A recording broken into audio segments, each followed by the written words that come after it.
أريد أن يعلم العالم أن في داخل المغرب من يصولون ويجولون كما يشاءون، وهم من أبناء جلدتنا، لكنهم في الحقيقة ضد الوطن وضد المغاربة وضد وحدتنا الوطنية التي ضحى من أجلها أجدادنا بالغالي والنفيس. يدخلون إلى المغرب ويخرجون منه متى أرادوا وأمام أعين الأمن دون أن يمنعهم أحد، ويتحدثون أمام الكاميرات بحرية مطلقة، ثم وبكل وقاحة يصرخون مطالبين بالحرية.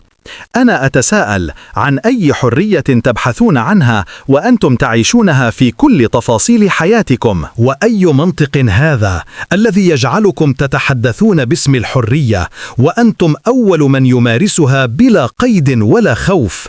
تهاجمون الوطن وتشتمون رموزه وتطعنون في وحدته، ثم تقولون إنكم مقموعون. أليست هذه قمة التناقض؟ ثم تأتون لتتشدقوا بأنكم ترفضون الحديث مع من تسمونهم المطبعين. سؤال بسيط: أليست تركيا أول من طبعت؟ فلماذا تشكرونها إذن؟ ولماذا تمجدون من يفعل ما ترفضونه في غيره؟ إنما نراه اليوم ليس حرية، بل نفاق يتاجر بشعار الحرية، نفاق يتغذى من كراهية الوطن ويزين بشعارات زائفة لخداع البسطاء أنكم تريدون لهم الخير، وهو في الحقيقة مجرد الركوب على ظهورهم لإرضاء أسيادكم في الخارج، لا أقل ولا أكثر.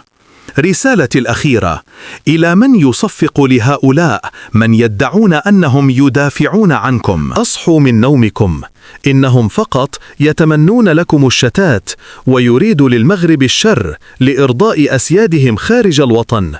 اللهم إني قد بلغت، فاللهم فاشهد. وعاش الملك، وعاش المغرب، وعاش الشعب المغربي الحر، ولا عزاء للخونة والحاقدين أعداء الوطن.